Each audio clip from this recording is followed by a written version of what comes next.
Kami sedang mengikuti berita terkini, sebuah kasus kekerasan yang mengerikan oleh seorang ayah yang dulu pernah digambarkan sebagai salah satu pria paling berkuasa di Virginia. Tentu saja ini adalah keluarga yang sangat terkenal. Pada suatu waktu, saya rasa memang tepat untuk mengatakan begitu. Justin Fairfax sebelum dia menjadi wakil gubernur, saat dia menjabat sebagai wakil gubernur, dan bahkan setelahnya adalah bintang yang sedang naik daun di dunia politik. Bukan hanya di Virginia Utara, tetapi di seluruh Virginia. Justin Fairfax pernah menjadi wakil gubernur negara bagian Virginia, seorang suami dan ayah, dan sekarang dia dan istrinya telah meninggal. Dari yang saya pahami, pada tahap awal ini, mantan wakil gubernur Fairfax baru-baru ini menyerahkan beberapa dokumen terkait dengan proses pengadilan yang akan datang. Anda sedang menyaksikan On The Case yang disajikan oleh Law and Crime. Saya Chris Stewart.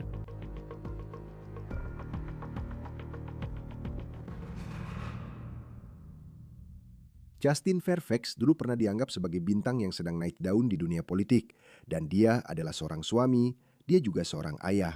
Dan mengetahui siapa dia, membuat apa yang terjadi semalam jadi sangat sulit untuk dipahami. Dan saya akan memperingatkan Anda saat kita membahas ini, ada beberapa detail yang sulit, beberapa potongan audio yang sulit yang akan Anda dengar. Penelepon melihat bahwa ayahnya mungkin telah menikam ibunya, dan bahwa ibunya tergeletak di lantai berdarah karena dia memegang bajunya. Sangat ketakutan sekitar 1 menit yang lalu. Saya tidak tahu di mana ayahnya sekarang. Sekarang, itulah panggilan yang disampaikan oleh petugas operator kepada penegak hukum setelah panggilan 911 masuk di Fairfax, Virginia, tepat di luar Washington DC setelah tengah malam. Dan pihak berwenang merespons ke sebuah rumah di Guinevere Drive. Sepertinya pembunuhan terjadi di ruang bawah tanah. Kepada saya dijelaskan sebagai ruang bawah tanah yang setengah jadi di rumah itu. Meskipun panggilan 911 awal masuk sebagai kasus penusukan, pihak berwenang mengatakan bahwa senjata api yang digunakan dalam kasus ini, dalam panggilan ke petugas darurat, polisi menemukan Serena Fairfax, istri Justin Fairfax sejak 2006, ibu dari anak-anaknya, di ruang bawah tanah, dan dia sudah meninggal. Pada saat itu belum jelas kemana mantan wakil gubernur tersebut pergi. Saya belum memeriksa seluruh rumah, tapi saya bersama putra mereka di bawah. Jika Anda kenal Tom, dia perlu memeriksa rumah. Mobil suaminya masih ada di jalan masuk. Sekarang, terdengar bahwa polisi menggeledah area di sekitar rumah keluarga Fairfax untuk mencari mantan politisi tersebut. Tidak jelas apakah mereka tahu siapa dia pada saat itu setelah mereka menemukan istrinya tewas di ruang bawah tanah. Akan ada seorang pria berusia 45 tahun tidak sadarkan diri, tidak bernapas. Kami sedang mencari pria kulit hitam, tinggi 5 kaki 1 inci, wajah bersih, tanpa jenggot.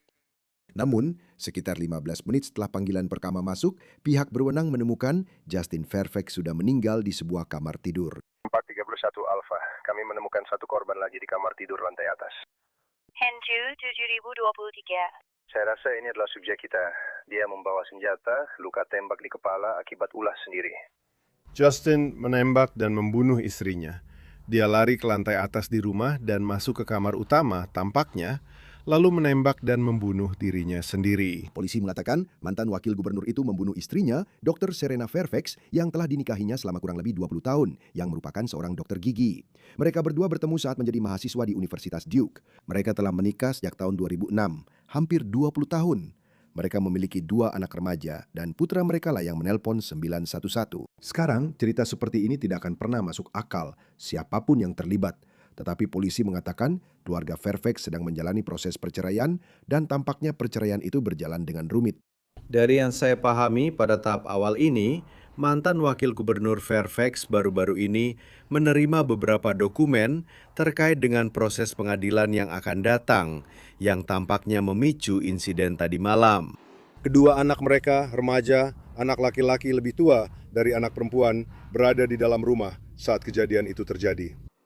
Jadi itu adalah kabar yang sangat buruk bagi keluarga. Tentu saja, ini adalah peristiwa traumatis yang harus dialami oleh anak-anak tersebut. Tapi kita tahu bahwa semuanya berpuncak tadi malam. Dokumen pengadilan menunjukkan bahwa Serena yang mengajukan gugatan cerai pada bulan Juli tahun lalu. Dia mengklaim bahwa mereka berdua telah berpisah pada bulan Juni 2024, tetapi mereka masih tinggal bersama di rumah yang sama. Mereka tinggal di kamar tidur terpisah, tetapi tetap berada di bawah satu atap. Dokumen tersebut juga menyatakan bahwa keluarga Fairfax memiliki perjanjian pasca nikah dan tampaknya mereka telah berdebat di pengadilan mengenai hal itu setelah Serena mengajukan gugatan cerai. Mereka tidak sepakat tentang bagaimana perjanjian pasca nikah itu akan diterapkan dalam perceraian mereka.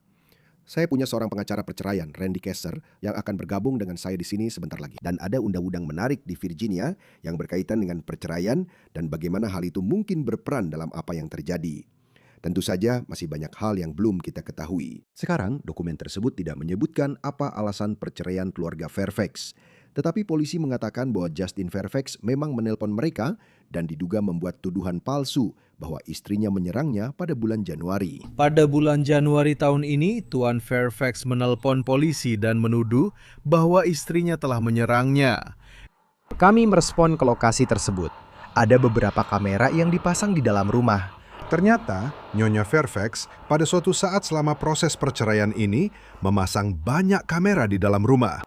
Kami meninjau rekaman dari kamera-kamera tersebut dan kami memastikan bahwa dugaan penyerangan itu tidak pernah terjadi. Jadi, tidak ada penangkapan yang dilakukan. Ada laporan yang dibuat, tetapi tuduhan yang diajukan oleh Tuan Fairfax pada bulan Januari bahwa Nyonya Fairfax menyerangnya terbukti tidak benar. Polisi mengatakan bahwa Fairfax tidak didakwa karena membuat laporan palsu dalam situasi tersebut. Polisi mengatakan ada kamera di dalam rumah Fairfax yang dipasang oleh Serena selama proses perceraian berlangsung. Dan kamera-kamera itu, menurut polisi, akan digunakan sebagai bukti dalam kasus ini karena mereka mengatakan kamera-kamera tersebut merekam tadi malam saat tembakan dilepaskan. Ya, saya tahu bahwa mereka sudah berpisah, tapi masih tinggal bersama. Saya tahu bahwa proses perceraian sedang berlangsung dan ada jadwal sidang pengadilan yang akan segera dilaksanakan dalam waktu dekat. Saya tahu surat-surat hukum baru saja disampaikan kepadanya. Sepertinya dokumen itu menunjukkan kapan dia harus hadir di pengadilan berikutnya. Itu mungkin menjadi pemicunya. Kamu tahu, para detektif akan mencari tahu apa yang menyebabkan tragedi ini terjadi di sini. Sekali lagi, seorang ibu ditembak dan dibunuh, direnggut dari anak-anaknya. Lalu dia mengakhiri hidupnya sendiri. Justin Fairfax menjabat sebagai wakil gubernur di Virginia di bawah gubernur dari Partai Demokrat Ralph Northam antara tahun 2018 dan 2022. Fairfax adalah orang Afrika Amerika kedua yang pernah terpilih untuk jabatan tingkat negara bagian di Virginia. Kontroversi dalam karirnya muncul pada tahun 2019 ketika dua wanita menuduh Fairfax melakukan kekerasan seksual yang menurut mereka terjadi antara tahun 2000 dan 2004. Fairfax membantah tuduhan tersebut yang terjadi sebelum ia menikah. Fairfax mengatakan interaksinya dengan para wanita itu bersifat suka sama suka. Salah satu dari mereka, menurut CBS, mengklaim bahwa mereka mengalami kekerasan seksual oleh Fairfax di Konvensi Nasional Demokrat pada tahun 2004. Dan yang lainnya menuduhnya melakukan kekerasan seksual saat mereka masih mahasiswa di Universitas Duke, yang juga merupakan tempat di mana ia akhirnya bertemu dengan istrinya. Sekarang Fairfax membantah tuduhan tersebut dan mengatakan bahwa ia telah menjalani tes poligraf dan lulus. Juga pada tahun 2019, Fairfax nyaris menjadi gubernur Virginia. Anda mungkin ingat Ralph Northam berada di pusat kontroversi ketika sebuah foto buku tahunan lama dari tahun 1984 menunjukkan dia mengenakan blackface di sebuah pesta di mana seseorang mengenakan kostum KKK. Buku tahunan itu berasal dari saat dia masih di sekolah kedokteran. Banyak orang meminta Northam mengundurkan diri, tetapi dia tetap menjabat. Jika dia mundur, Fairfax yang akan mengambil posisi tertinggi itu. Fairfax sendiri mencalonkan diri sebagai gubernur pada tahun 2021, tetapi ia finish di urutan keempat dalam pemilihan pendahuluan Partai Demokrat dan kemudian meninggalkan jabatan publik. Setelah kembali ke kehidupan pribadi, polisi mengatakan bahwa Fairfax membuka praktik sebagai pengacara swasta, dan salah satu postingan Facebook terakhirnya dari tahun 2024 menyebutkan bahwa ia mewakili 7 dari 12 keluarga korban yang tewas dalam penembakan massal tahun 2019 di sebuah gedung pemerintah kota di Virginia Beach. Itu adalah salah satu penembakan di tempat kerja paling mematikan dalam sejarah Amerika Serikat. Dan postingan itu menyebutkan bahwa Justin ingin ada lebih banyak layanan kesehatan mental bagi mereka yang terdampak oleh penembakan tersebut. Satu catatan lain tentang perceraiannya, dokumen yang kami miliki menunjukkan bahwa istrinya telah menyewa firma hukum untuk mewakilinya dalam proses perceraian tersebut. Fairfax tampaknya mewakili dirinya sendiri. Bergabung bersama kami sekarang untuk membahas beberapa detail yang mungkin menjadi inti dari kisah yang sangat-sangat sulit ini, pengacara hukum keluarga Randy Kessler. Terima kasih atas waktunya hari ini. Anda tahu, saya membaca dokumen ini Dan sepertinya ini adalah perceraian yang berantakan setidaknya antara Fairfax dan istrinya yang masih berlangsung. Apa yang Anda lihat ketika Anda membacanya? Ya, Anda tahu, saya belum melihat seluruh berkasnya. Tapi dari yang saya baca, itu adalah perceraian yang rumit. Dan yang membuatnya rumit sebagian adalah aturan hukum yang berlaku, benar? Di Virginia, sepertinya Anda harus berpisah selama 1 tahun. Banyak negara bagian punya aturan yang mengatakan, kami tidak percaya Anda benar-benar ingin bercerai. Kami ingin memastikan Anda memang ingin bercerai. Anda harus tetap berpisah selama 1 tahun sebelum kami memberikan Anda perceraian. Dan mungkin itu memang bermaksud baik. Kebanyakan undang-undang memang bermaksud baik. Kamu tahu, aku sebenarnya sedang di sini sekarang, Chris, di pertemuan bagian hukum keluarga ABA di Washington, di mana kami membahas undang-undang dari berbagai negara bagian dan membandingkannya. Dan banyak orang setuju bahwa ketika Anda mencoba membuat orang tetap bersama karena mengira itu akan membuat mereka tetap menikah, Anda justru berakhir dengan hal-hal seperti ini, bukan? Kita orang dewasa. Jika aku dan istriku sudah berusaha memperbaiki pernikahan kami selama 4 tahun dan tetap tidak berhasil, kenapa negara harus memberitahuku bahwa aku harus resmi berpisah selama setahun? Kenapa mereka menahanku dalam ketidakpastian itu? Dan itu sepertinya bagian dari masalahnya. Aku tidak tahu apa yang membuat dia tiba-tiba kehilangan kendali. Aku tidak tahu apa yang menyebabkan perceraian itu, pembunuhan itu. Tapi, kau tahu, mempertahankan orang dalam situasi buruk dengan harapan mereka akan tetap menikah karena pernikahan itu hal yang baik, yang biasanya memang begitu, kadang-kadang justru berbalik menjadi bumerang. Dan ini mungkin salah satu dari kejadian menyedihkan itu. Dan menurut polisi, Serena Fairfax baru saja menyampaikan dokumen hukum kepada Justin Fairfax. Dan polisi percaya kemungkinan hal itu yang memicu, kau tahu, percikan yang menyebabkan kasus kekerasan yang mengerikan ini. Karena saat saya melihat ini, mereka masih tinggal di rumah yang sama, kau tahu? Dan seperti yang tertulis di dokumen, saya pikir dia pertama kali mengatakan ingin bercerai sejak tahun 2024. Jadi kau tahu, mereka punya kamar tidur terpisah, tapi masih tinggal di rumah yang sama. Dan sepertinya dari apa yang kita pelajari, hubungan mereka memang sangat penuh konflik, setidaknya begitu. Bagaimana mungkin orang-orang bisa tinggal di bawah atap yang sama, tapi tetap menjalani proses hukum seperti ini? Ya, kedengarannya memang gila. Dan lihat, saya beruntung karena kami punya praktik hukum perceraian yang cukup ramai, kalau bisa dibilang begitu. Di mana sebagian besar klien kami mampu mencari tempat tinggal kedua. Kebanyakan orang tidak mampu melakukannya. Orang-orang ini mungkin saja mampu. Saya tidak tahu apakah mereka bisa atau tidak, tapi itu bukan hal yang jarang terjadi. Bahkan, sangat umum jika seseorang mengajukan perceraian tapi tidak meninggalkan rumah karena tidak ada yang mau meninggalkan rumah tempat anak-anak tinggal. Benar kan? Saya akan meninggalkan rumah, tapi itu berarti saya meninggalkan anak-anak saya. Atau saya akan meninggalkan rumah. Tapi biasanya, hal-hal seperti itu harus dibicarakan dulu.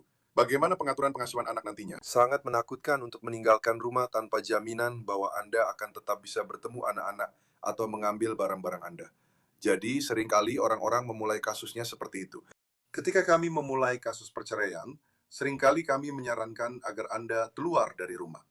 Kami ingin klien menjauh dari pasangannya, karena itu adalah titik rawan bahaya. Ketika seseorang menerima surat perceraian, itu adalah pernyataan bahwa orang yang Anda cintai, pedulikan, dan pilih untuk hidup bersama seumur hidup telah menolak Anda.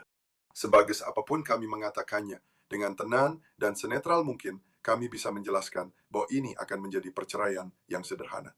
Tidak ada perasaan sakit hati. Itu tidak akan berhasil untuk klien kami. Tidak ada cara yang baik untuk mengatakan, aku tidak ingin menikah denganmu lagi. Itu benar-benar penghinaan yang sangat menyakitkan. Dan terkadang orang bereaksi dengan keras. Ini adalah situasi yang sangat buruk, sangat mengerikan secara emosional bagi kebanyakan orang. Sesekali, dua orang mengalaminya pada waktu yang sama. Dan itu menjadi proses yang lebih sederhana, meskipun tidak pernah mudah. Dan itulah yang saya doakan ketika klien datang. Saya berharap mereka berkata, saya dan pasangan saya sama-sama sepakat bahwa kami tidak seharusnya bersama. Kami hanya perlu mencari cara untuk membagi aset dan berbagi hak asuh anak. Itulah klien impian saya yang datang. Sayangnya, tidak banyak yang seperti itu. Dan kami harus menunggu sampai mereka berdua menerima bahwa akan ada perceraian. Jadi dalam dokumen perceraian ini, mereka membicarakan tentang PNA. Saya kira itu adalah perjanjian pranikah. Perjanjian pranikah yang mereka miliki. Dalam kasus ini, Sebenarnya, Chris, saya pikir itu disebut perjanjian pasca nikah karena mereka sudah menikah. benar, itu masuk akal. Oke. Ya. Apa itu? Jadi bagaimana itu?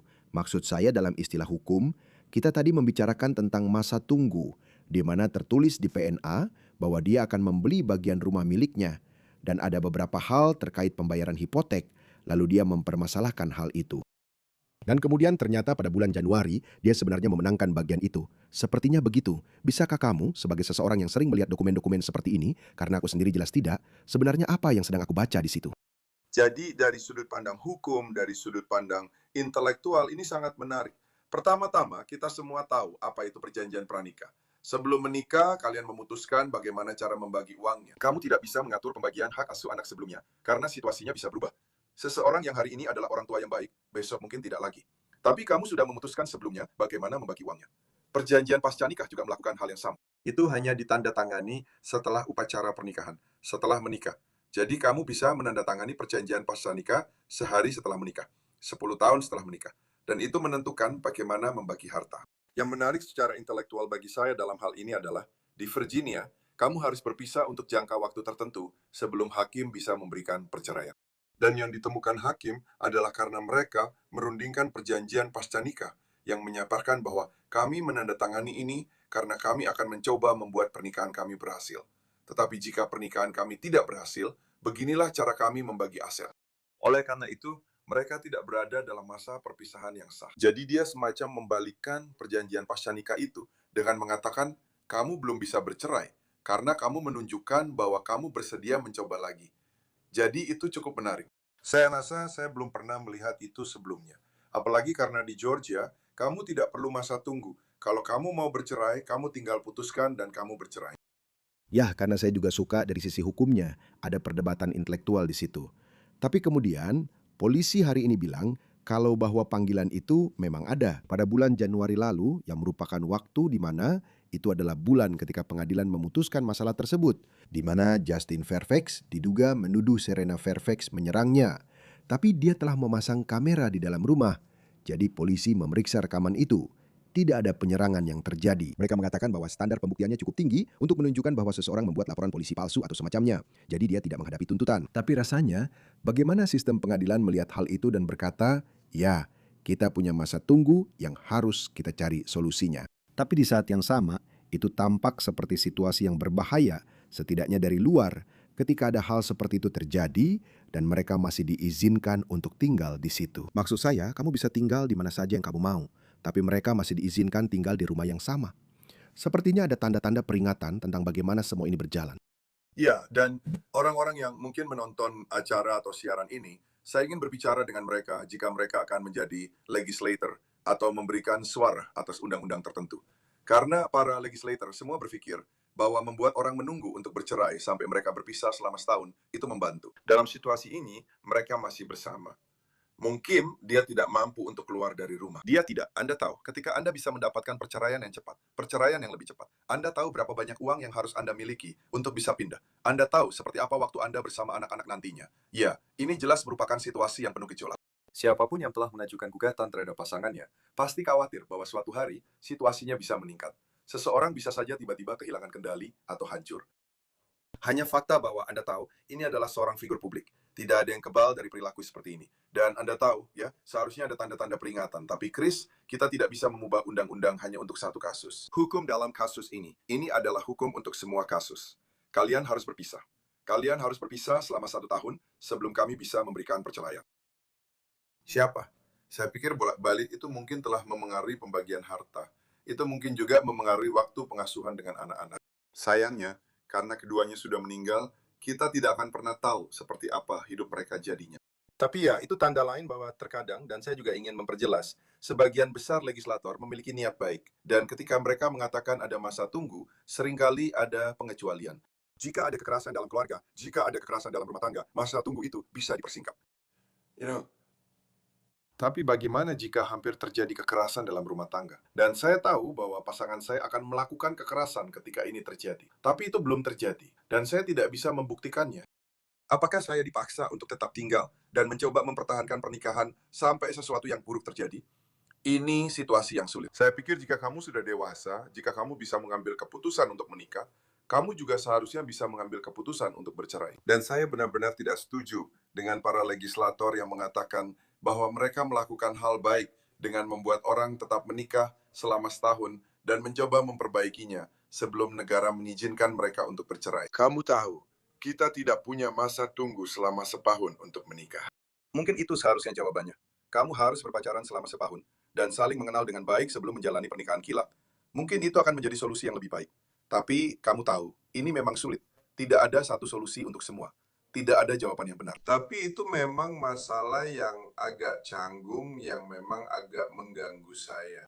Tidak, dan itu poin yang bagus. Karena menurut saya di permukaan, kamu bisa memahami niat baik di balik itu. Seperti kamu tidak ingin orang-orang yang kamu tahu bertengkar lalu marah dan kemudian langsung lari ke pengadilan lalu tiba-tiba bercerai dan akhirnya semuanya jadi berantakan. Tapi sepertinya dari apa yang kita tahu tentang tuduhan dalam situasi ini, mereka masih tinggal di rumah yang sama.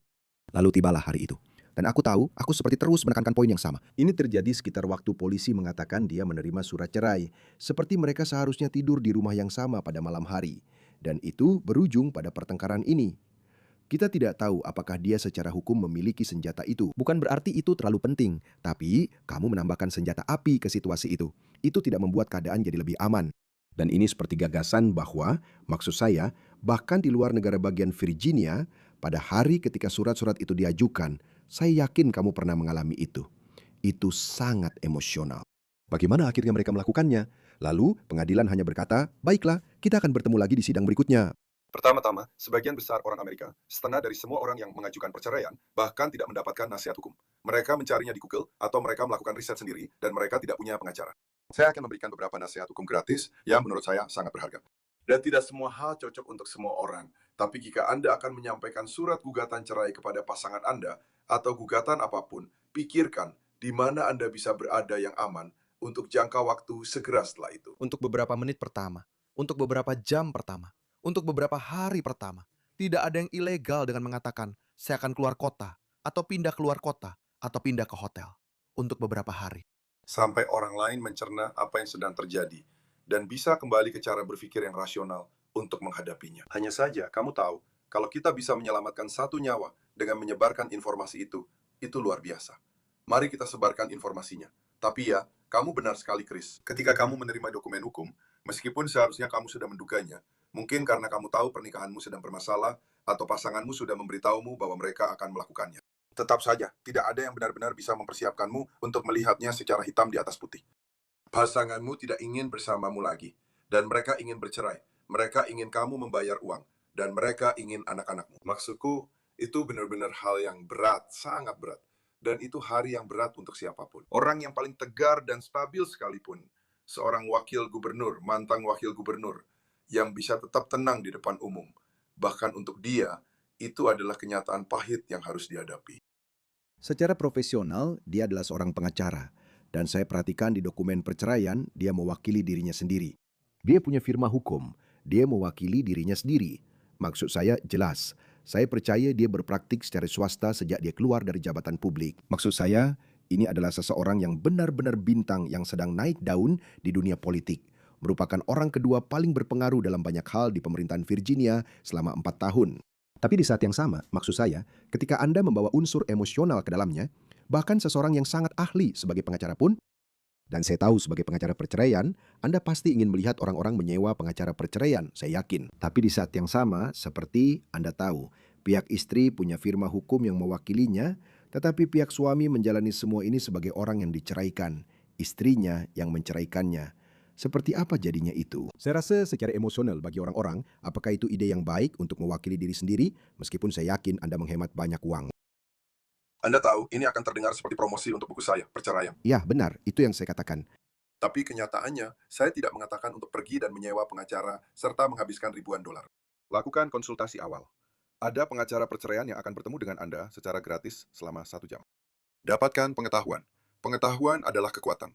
Anda tahu, orang-orang menggunakan AI dan Google, dan itu boleh saja. Itu bisa menjadi awal. Anda tahu, lakukan sedikit riset, dan kenapa tidak mencari pengacara yang baik untuk konsultasi selama 1 jam, meskipun harus membayar 200 atau 500 dolar untuk 1 jam konsultasi, atau menemukan seseorang yang mau melakukannya secara gratis. Setidaknya Anda akan tahu apa yang Anda lewatkan dengan tidak melibatkan pengacara.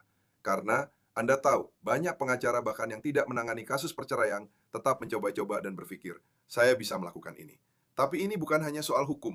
Maksud saya, kita bisa melihat dalam kasus ini lebih jelas daripada hampir semua kasus lain. Ini soal hukum, sifat manusia, emosi, akal sehat, dan juga soal kepraktisan. dan pengacara perceraian yang sudah sering mengalami hal ini, secara tidak langsung berulang kali melihat beberapa kesamaan. Dan mungkin saja kamu tahu, seorang pengacara perceraian mungkin bisa mempersiapkan mereka sedikit lebih baik, membantu membimbing mereka ke terapi. Siapa tahu. Tapi ya, saya setuju. Bukan ide yang baik untuk melanjutkan tanpa pengacara. Tapi kalau kamu tidak mampu, maka lakukan yang terbaik yang kamu bisa. Tapi cobalah untuk membuat janji, cari kesempatan untuk bertemu, dan cari informasi. Ada begitu banyak pengacara di luar sana, sehingga agak sulit untuk bilang, ya, saya tidak bisa menemukan siapapun untuk bertemu. Ya, mewakili diri sendiri, kamu tahu, ada pepatah lama kan, Chris? Ketika kamu mewakili diri sendiri, kamu punya orang bodoh sebagai klien. Itu pepatah yang bagus, ya. Dan maksud saya, kita melihatnya di begitu banyak kasus. Dan saya juga membayangkan, kalau kamu harus menjalani semua proses bolak-balik ini, sebagai orang yang terlibat dalam kasus itu, pasti ada tingkat emosi yang menyertainya. Di mana saya yakin kalau kamu punya pengacara, ada semacam jarak yang membuat semuanya bisa dipikirkan dengan lebih jernih. Saya tidak tahu seberapa besar hal itu berpengaruh dalam semua ini. Maksud saya, tentu saja, ini adalah cerita yang mengerikan hari ini. Kamu tahu, hanya untuk hal ini. Kamu juga pasti memikirkan keluarganya, anak-anaknya, bro. Ini berat. Kamu benar, memiliki pengacara itu seperti mekanisme kontrol dan penyeimbang. Lihat, itu juga salah satu alasan kenapa kami punya begitu banyak pengacara. Kami punya 20 pengacara di firma perceraian kami. Jadi kalau saya, misalnya, mendengar sesuatu dari seseorang, dan saya ingin bereaksi langsung dan berkata, ya, itu memang buruk. Saya berhenti, menarik napas, bicara dengan rekan saya dan bertanya, nasihat seperti apa yang sebaiknya saya berikan? Kamu tahu, kalau kamu melakukannya sendiri, tidak ada orang lain untuk diajak berdiskusi. Atau kalau itu anggota keluargamu, maksud saya, orang tuamu, pasti akan bilang, nah, jaga dirimu sendiri. Kamu butuh seseorang yang objektif untuk berkata, berhenti. 5 tahun dari sekarang, kamu akan melihat kembali hal ini dan berpikir, apakah saya sudah menanganinya dengan cara yang benar? Jadi, beri waktu untuk merenung. Dan kalau kamu tidak mampu menyewa pengacara, pergilah ke orang yang paling kamu percaya, orang yang paling sabar, kamu tahu, bukan yang gampang marah, tapi seseorang yang sabar. Pendetamu, rabimu, imammu, siapapun itu, yang bisa memberimu waktu sejenak untuk bernapas dan mencari tahu apa yang terbaik untuk jangka panjang. Ini situasi yang sulit. Dan kamu tahu, ini memang berat. Ada bantuan yang tersedia. Manfaatkan bantuan itu. Tidak, itu poin yang sangat bagus. Di hari di mana banyak orang akan fokus pada isu perceraian karena apa yang terjadi di luar Washington DC. Randy Kessler, pengacara hukum keluarga, selalu senang bisa menghadirkanmu. Anda membantu memberi konteks untuk hal ini di Law and Crime. Terima kasih sudah mengundang saya, Chris. Itu saja untuk On The Case yang dipersembahkan oleh Law and Crime. Berlanggananlah di YouTube dan Spotify. Kami juga streaming di Peacock. Saya Chris Stewart, sampai jumpa di lain waktu.